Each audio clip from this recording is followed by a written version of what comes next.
காங்கிரஸ் கட்சியையும் ராகுலையும் ஏன் மாநில கட்சிகள் வெறுக்கிறாங்க? அப்படி மாநில கட்சிகளை கவுத்து விடுறதுக்கு காங்கிரஸ் கட்சி அப்படி என்னதான் பண்ணுச்சு? இப்போ நடந்த இந்தியா கூட்டணியோடைய கூட்டத்தில் கூட பார்த்தோம்னா திருமாவளவன் பேசும்போது என்ன சொல்லி இருக்கிறார் அப்படின்னா, காங்கிரஸ் கட்சி மாநிலங்களை எப்படி எல்லாம் கொலாப்ஸ் பண்ணுது அப்படிங்கறத சுட்டி காட்டி இருக்காரு. அதே இந்தியா கூட்டணியினுடைய கூட்டத்துல மற்ற கூட்டணி கட்சிகள் யாரையுமே கலந்தாலோசிக்காம தாவேகாவுக்கு அழைப்பு விடுத்திருக்குது காங்கிரஸ். அப்ப இந்தியா கூட்டணியில நாங்க வச்சதுதான் சட்டம் அப்படிங்கிற மாதிரி நடந்துக்கிற காங்கிரஸ் இந்தியாவில் இருக்கக்கூடிய மிகப்பெரிய மாநிலங்கள் ஒவ்வொன்றுத்திலையும் அவங்களுடைய ஸ்ட்ரென்த் என்னவா இருக்குது, அவங்க அந்த மாநிலங்கள்ல இருக்கக்கூடிய மாநில கட்சிகளை எப்படி எல்லாம் கொலாப்ஸ் பண்ணி இருக்கிறாங்க அப்படிங்கிறத ஒரு தொகுப்பா டீட்டெயிலா உத்தரப்பிரதேசம், பீகார், வெஸ்ட் பெங்கால், மகாராஷ்டிரா, தமிழ்நாடு, ஆந்திரான்னு சொல்லிட்டு வரிசையா லிஸ்ட் போட்டு இந்த வீடியோவில் நம்ம பார்த்துருவோம்.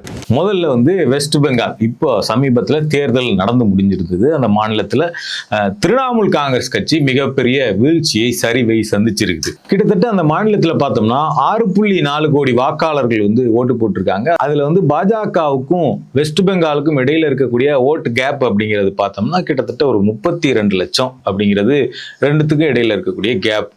இதுல காங்கிரஸ் கட்சி என்ன பண்ணியிருக்கிறாங்க அப்படின்னு பார்த்தோம்னா, அங்க இருக்கக்கூடிய 293 தொகுதிகளில் தனியா நின்று இருக்குது காங்கிரஸ் கட்சி. ஸோ வெஸ்ட் பெங்கால் மாதிரி ஒரு பெரிய மாநிலம், 6 கோடி வாக்காளர்கள் இருக்காங்க, அங்க தனியா நின்று இருக்குது காங்கிரஸ் அப்படின்னா, எல்லா தொகுதியிலையும் தனியா நின்று இருக்குதுன்னா பயங்கரமா ஓட்டு வாங்கியிருக்கணும்ல அப்படின்னு பார்த்தோம்னா, அவங்க வாங்கின வாக்குகள் எவ்வளோன்னு பார்த்தோம்னா வெறும் 19 லட்சம் வாக்குகள் எல்லா தொகுதியிலும் நின்று. ஓட்டு பர்சன்டேஜ் பார்த்தோம்னா 2.9%. சரி, இதனால திரிணாமுல் காங்கிரஸுக்கு என்ன ஆச்சு அப்படின்னு பார்த்தோம்னா, இவங்களும் ஜெயிக்கிறது இல்லை, அந்த மாநிலத்தினுடைய ஆளுங்கட்சியையும் ஜெயிக்க விடுறது இல்லை அப்படிங்கிற மாதிரி எல்லா தொகுதியிலும் தனியா நின்று ஒரு 19 லட்சம் ஓட்டை யாருக்கும் பயன்படாமல் பிரித்து விட்டதன் விளைவாக பார்த்தோம்னா மம்தா பானர்ஜி பல தொகுதிகளில் தோல்வியை தழுவி இருக்கிறாங்க. வெறும் 2 தொகுதிகளில் வெற்றி பெறுவதற்காக காங்கிரஸ் பார்த்தோம்னா ஒரு பெரிய பாஜகவுக்கான ஒரு ஸ்பேஸை வெஸ்ட் பெங்கால்ல கிரியேட் பண்ணி விட்டுருக்கு அப்படிங்கிறத நம்ம இதுல இருந்து பார்க்க முடியுது. அடுத்ததா பீகார் எடுத்துக்கிட்டோம்னா அங்க 5 கோடி வாக்காளர்கள் இருக்கிறாங்க. அதுல பார்த்தோம்னா காங்கிரஸ் கட்சி நின்னது எத்தனை தொகுதி அப்படின்னு பார்த்தோம்னா 61 தொகுதி. அதாவது எங்களுக்கு சும்மா 10-20லாம் நாங்க கொடுத்தா வாங்க மாட்டோம், எங்களுக்கு 61 தொகுதி வேணும் அப்படின்னு சண்டை போட்டு பிரச்சனை பண்ணி அங்க இருக்கக்கூடிய ஆர்ஜேடி தேஜஸ்வி யாதவ் கிட்ட சண்டை போட்டு வாங்கினாங்க. ஆர்ஜேடி கட்சி எடுத்துக்கிட்டோம்னா கடந்த தேர்தலில் பீகாரினுடைய சிங்கிள் லார்ஜஸ்ட் பார்ட்டியாக வந்துமே அவங்களால ஆட்சி அமைக்க முடியாமல் போன கட்சி.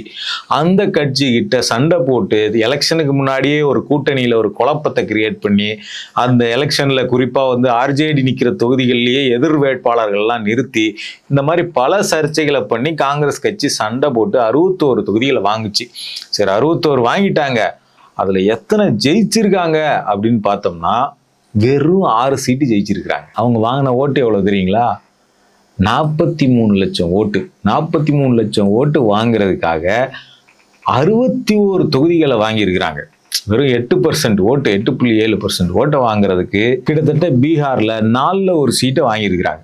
25% சீட்டை வாங்கி வெறும் 8% ஓட்டை வாங்கி அந்த கூட்டணியோடைய சோழியே முடிஞ்சுது.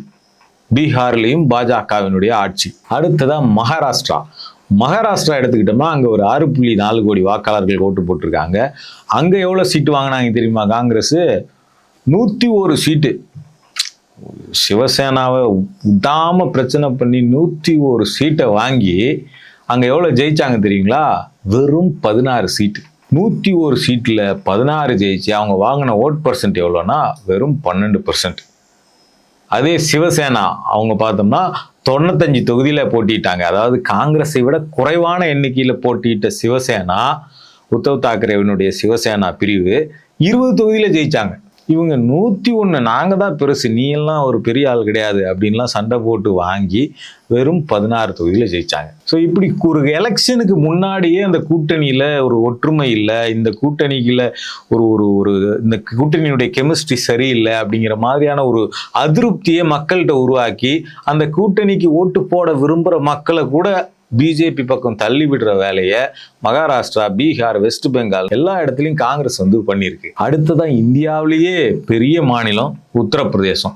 அந்த உத்தரப்பிரதேசத்தை எடுத்துக்கிட்டோம்னா அங்கே 9.2 கோடி வாக்குகள் வந்து கடந்த தேர்தலில் பதிவாயிருக்கு. 2022 நடந்த சட்டமன்ற தேர்தல். அந்த சட்டமன்ற தேர்தலில் காங்கிரஸ் கட்சி எத்தனை தொகுதியில் போட்டிட்டாங்க தெரியுங்களா? 399 தொகுதி. கிட்டத்தட்ட எல்லா தொகுதியிலும் போட்டிட்டு இருக்கிறாங்க. எவ்வளோ வாங்கினாங்க ஓட்டு தெரியுங்களா? 399 தொகுதியில் போட்டிட்டு வெறும் 21 லட்சம் ஓட்டு வாங்கியிருக்கிறாங்க.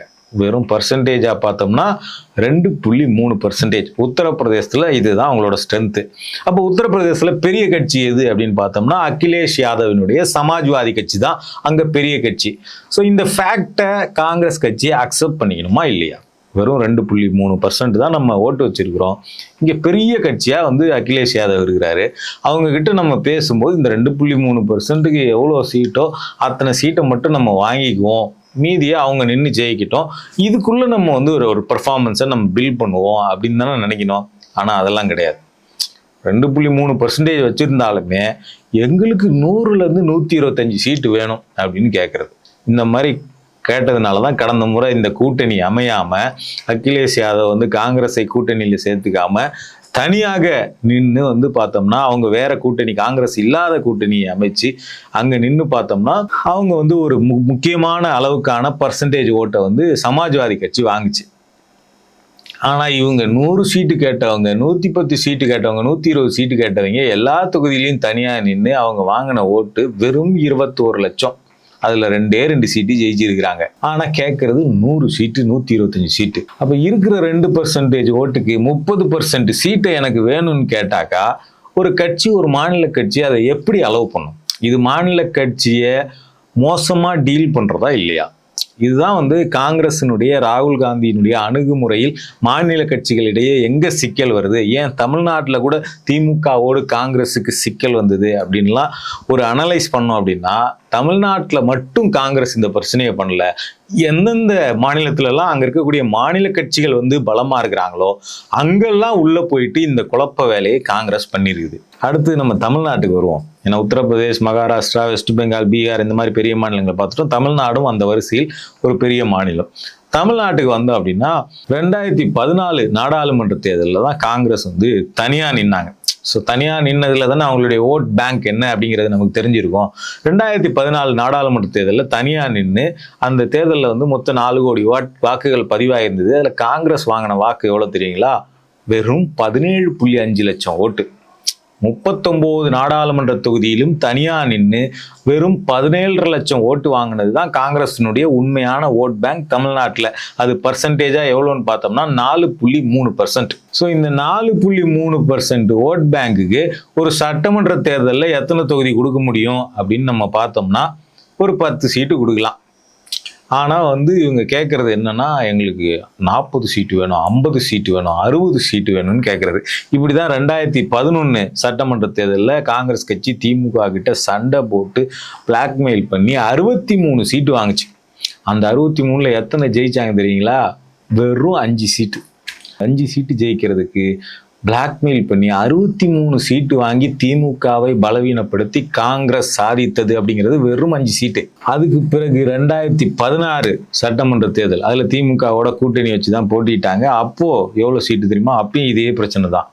ஏங்க நீங்கள் 4% தான் வச்சுருக்கீங்க, இவ்வளோ சீட்டு கேட்டால் எப்படி கொடுக்குறது அப்படின்னு கேட்டால் முடியாது, எங்களுக்கு வேணும் அப்படின்னு சொல்லிட்டு 41 சீட்டு வாங்கினாங்க 2016 தேர்தலில். 41 சீட்டில் ஜெயிச்சது எத்தனை தெரியுங்களா? வெறும் 8 சீட்டு. ஸோ இப்படி திமுக பலமான இருக்கக்கூடிய தொகுதிகளையும் இல்லை நாங்கள் எங்களுக்கு வேணும் அப்படின்னு சண்டை போட்டு அதிக தொகுதிகளை வாங்கி அங்கே ஃபுல்லாக தோற்று அவங்களுடைய ஓட்டையும் அந்த கட்சிக்கு டிரான்ஸ்ஃபர் பண்ணாமல் அந்த கட்சியை காலி பண்ணிடுறது. இப்படி தான் திமுக கூட்டணியில் காங்கிரஸ் பல சச்சரவுகளை தொடர்ச்சியாக உருவாக்குச்சு. இப்போ இந்த எலெக்ஷனில் கூட 2026 சட்டமன்ற தேர்தலில் கூட பார்த்தோம்னா எங்களுக்கு அதிகமாக வேணும்னு கேட்டு 28 சீட்டு வாங்கி அதில் 5 சீட்டு மட்டும்தான் ஜெயிச்சாங்க. அந்த 5 பேரும் சொல்லாமல் கொள்ளாமல், அதாவது மேலூர் அப்படிங்கிற தொகுதியில் காங்கிரஸ் ஜெயிப்பதற்கான எந்த சாத்தியமுமே கிடையாது. ஆனால் அங்கே வந்து காங்கிரஸ் ஜெயிச்சுது. ஆனால் இப்படி ஒரு 5 தொகுதியில் ஜெயிச்சுட்டு திமுக உதவியோடு ஜெயிச்சுட்டு சொல்லாம கொள்ளாம அடுத்த நாள் எந்த ஒரு சின்ன ஒரு கேர்டசி மீட் கூட பண்ணாம உடனடியாக தாவேகாவின் ஆட்சியில நாங்க பங்கேற்கிறோம்னு அறிவிச்சு அமைச்சர் பதவி வாங்கிட்டு அந்த பக்கம் ஓடிட்டாங்க. அப்ப திமுக இன்னைக்கு இந்தியா கூட்டணியினுடைய கூட்டத்தில் நாங்கள் பங்கேற்க முடியாது அப்படின்னு ஏன் ஒரு வெளிப்படையான அறிவிப்பை கொடுக்குறாங்க அப்படின்னா காங்கிரஸ் செய்த இந்த பச்சையான இந்த விஷயம்தான். ஸோ இதே மாதிரி விசிகே ஐயுஎம்எல் கட்சிகளும் கூட பார்த்தோம்னா தாவேகாவினுடைய அமைச்சரவையில் பங்கேற்று இருக்கிறாங்க. ஆனா திமுக தலைமையோ அவங்கள காங்கிரஸ் டீல் பண்ற இடத்துல வச்சு டீல் பண்ணல. ஏன் அப்படின்னா அவங்க கூட்டணிக்கு பிறகு திமுக தலைமையோடு பேசி இருக்கிறாங்க. ஒரு இந்த மாதிரியான சுச்சுவேஷன்லாம் இருக்குது, எங்கள் கட்சியினுடைய வளர்ச்சிக்கு இது தேவை, எங்களுடைய இலக்கை நோக்கி நாங்கள் போகிறோம் அப்படின்னு உரையாடல் நடத்தி அந்த உரையாடலின் முடிவாக அவங்க ஒரு முடிவெடுத்து போயிருக்கிறாங்க. இதுதான் ஒரு அரசியல் நாகரிகம் அப்படிங்கிறது. ஜெயிச்ச உடனே ஒரு கட்சியை பயன்படுத்தி ஜெயிச்ச உடனே அடுத்த நாள் எந்த ஒரு கேர்டசி மீட் கூட இல்லாம உடனே போயிட்டு அந்த பக்கம் நின்றுக்கிட்டு யாரோட உதவியால ஜெயிச்சோமோ அவங்கள திட்டுறது அப்படிங்கிறது ஒரு மோசமான அரசியல் பண்பு. இந்த பண்பு திமுக கிட்ட மட்டும் காங்கிரஸ் காட்டுச்சான்னா இந்தியா முழுக்க பல மாநிலங்கள்ல காட்டியிருக்கு அப்படிங்கிறது தான் இன்னைக்கு சர்ச்சையாக இருக்கக்கூடிய விஷயம். ஏன் இன்னைக்கு கம்யூனிஸ்ட் கட்சி, மார்க்சிஸ்ட் கம்யூனிஸ்ட் கட்சி இந்தியா கூட்டணியில அவங்க காங்கிரஸ் மீதான விமர்சனங்களை வைக்கிறாங்க, அதிருப்தியை வைக்கிறாங்கன்னா, காங்கிரஸ் கேரளாவில் பிரச்சாரம் பண்ணும்போது அவங்க மார்க்சிஸ்ட் கம்யூனிஸ்ட் கட்சியும் பாஜகவும் கூட்டணி வச்சு செயல்படுறாங்க அப்படின்ற விமர்சனத்தை வைக்கிறாங்க. இந்தியா கூட்டணியின் ஒரு அங்கமாக காங்கிரஸோடு சிபிஎம் இருக்குது. ஆனா ஒரு மாநில கட்சி ஒரு மாநில தேர்தலில் ஜெயிக்கணுங்கிற ஒரே காரணத்துக்காக தன்னுடைய அணியில் இருக்கக்கூடிய ஒரு கூட்டணி கட்சியை இவங்க மாநில தேர்தலுக்காக பார்த்தோம்னா பாஜகவோட கூட்டணியில் இருக்கிறாங்க அப்படின்னு பேசுறது அப்படிங்கிறது அடிப்படை மோசமான ஒரு பண்பா இருக்குது. அதனாலதான் மார்க்சிஸ்ட் கம்யூனிஸ்ட் கட்சி இதை விமர்சிக்கிறாங்க. இதே மாதிரிதான் பீகாரினுடைய தேஜஸ்வி யாதவ், அவர் காங்கிரஸோடு ஏற்பட்ட விரக்தியால தான் பார்த்தோம்னா 2026 சட்டமன்ற தேர்தலில் இங்க திமுகவுக்கு பிரச்சாரம் பண்ணார். அதாவது ராகுல் காந்தி தனியாக மேடை போட்டு பிரச்சாரம் பண்ணிக்கிட்டு இருந்த போது தமிழ்நாட்டில் தேஜஸ்வி யாதவ் திமுக தலைமையோடு மேடையை பகிர்ந்துக்கிட்டு ஸ்டாலினோடு சேர்ந்து பிரச்சாரம் பண்ணார். அதே மாதிரி அரவிந்த் கெஜ்ரிவால், ஆம் ஆத்மி கட்சியினுடைய அரவிந்த் கெஜ்ரிவால் தமிழ்நாட்டில் திமுகவோடு சேர்ந்து பிரச்சாரம் பண்ணார், திமுகவுக்காக பிரச்சாரம் பண்ணார். இதே தேஜஸ்வி யாதவ் கேரளாவில் காங்கிரஸுக்கும் கம்யூனிஸ்டுகளுக்கும் இடையில் போட்டி அப்படின்னும் போது அவர் காங்கிரஸை ஆதரிக்காமல் கம்யூனிஸ்டுகளை ஆதரித்து பிரச்சாரம் பண்ணார். இதெல்லாம் ஏன் நடக்குது அப்படின்னா காங்கிரசினுடைய மோசமான அணுகுமுறை. அதே மாதிரி அடுத்து நம்ம பட்டியலில் இருக்கக்கூடிய மாநிலம் ஆந்திராவில் ஒரு காலகட்டத்தில் காங்கிரஸ் ஸ்ட்ராங்கான ஆளுங்கட்சியாக இருந்த ஒரு கட்சி.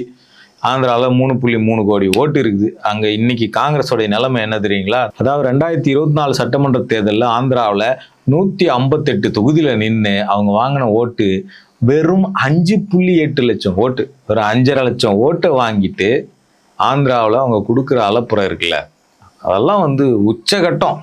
எவ்வளோ பர்சன்டேஜ்னா 1.7% ஓட்டு.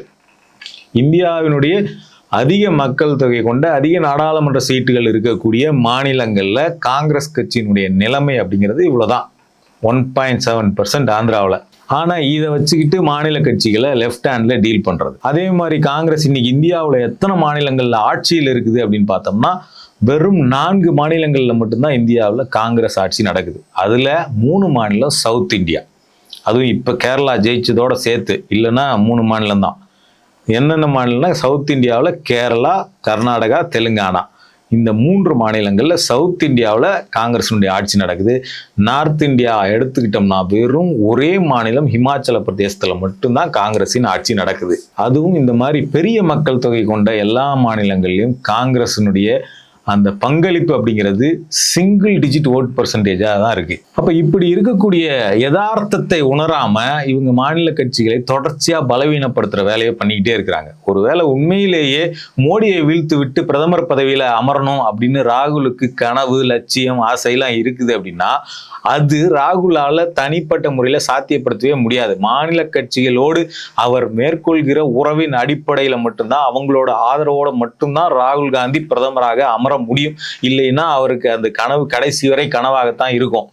அப்போ ராகுல் காந்திக்கு உண்மையிலேயே மோடியை வீழ்த்த வேண்டும் அப்படிங்கிற அக்கறை இருந்தது அப்படின்னா அவர் மாநில கட்சிகளை இவ்வளோ மரியாதை குறைவாக இவ்வளோ லெஃப்ட் ஹேண்ட்ல டீல் பண்றது அப்படிங்கிறதெல்லாம் பண்ணக்கூடாது. எந்தெந்த மாநிலங்கள்ல எந்தெந்த மாநில கட்சி பலமாக இருக்குதோ அந்த கட்சிகளுக்கு அந்த மாநிலத்தில் வழிவிட்டு விட்டு காங்கிரஸ் கட்சி பலமாக இருக்கக்கூடிய மாநிலங்கள் அங்கு தன்னை இன்னும் பலப்படுத்துகிற வேலையில காங்கிரஸ் கட்சி ஈடுபடும். இந்தியாவில் பல மாநிலங்கள் இருக்கு. அங்கெல்லாம் போய் நான் வேலை செஞ்சு நான் தனிப்பட்ட முறையில் வேலை செஞ்சு பாஜகவுக்கு எதிராக ஒர்க் பண்ணி என் பலத்தை கூட்டுவேன் அப்படின்னு சொல்லாம இன்னொரு மாநில கட்சி பலமா இருக்கிற ஸ்டேட்ல போய் அவங்க தோல்ல உட்காந்துக்கிட்டு அவங்க வச்சு நான் வளர போறேன், நீ எனக்கு 50 சீட்டு கொடுக்கணும், 60 சீட்டு கொடுக்கணும், 100 சீட்டு கொடுக்கணும்னு சொல்லி ஏற்கனவே ஒரு கட்சி பலமாக இருக்கிற இடத்துல அதிக சீட்டுகளை கேட்டு பிரச்சனை பண்ணி அவங்க தோல் மேல சவாரி பண்ணணும்னு ஆசைப்பட்டு அவங்களையும் சேர்த்து பலவீனப்படுத்துறது, அவங்கள மரியாதை குறைவா டீல் பண்றது, இப்படிங்கிற வேலையை தொடர்ச்சியா செஞ்சுக்கிட்டே இருந்தா ஒரு காலம் ராகுல் காந்தியால மோடியினுடைய இடத்தை நிரப்ப முடியாது அப்படிங்கிறது ரொம்ப முக்கியமானது. அப்ப உண்மையிலேயே நாம் பாசிசத்துக்கு எதிராக ஒரு அணியை கட்டுகிறோம் அப்படின்னு ராகுல் காந்தி சொல்வது உண்மை என்றால், பாஜகவுக்கு எதிராக ஒரு அணியை கட்டுகிறோம் ராகுல் காந்தி சொல்வது உண்மை என்றால், அந்த இடத்துல காங்கிரஸுக்கு இருக்கக்கூடிய முக்கியத்துவம் அதே முக்கியத்துவத்தை அதில் இருக்கக்கூடிய மாநில கட்சிகள் ஒவ்வொரு மாநில கட்சிகளுக்கும் கொடுக்கணும் தனித்தனியா. அதுதான் ஒரு ஒருங்கிணைந்த கூட்டணியாக இருக்க முடியும். அப்பதான் இந்தியா பாஜகவை மோடி அல்லாத ஒரு ஆட்சியை இந்தியாவில் உருவாக்க முடியும். அப்படின்னா அது மாநில கட்சிகளின் துணையோடு தான் நடக்க முடியும்.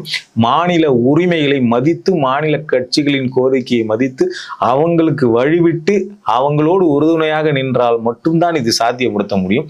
ஆனால் அதை செய்ய மாட்டேன் அப்படின்னு ராகுல் காந்தி அடம் பிடிச்சுக்கிட்டு இருக்கிறது தான் இன்னைக்கு இந்தியா கூட்டணியினுடைய பிரச்சனையாக பூகம்பமாக வெடிச்சுக்கிட்டு இருக்கு.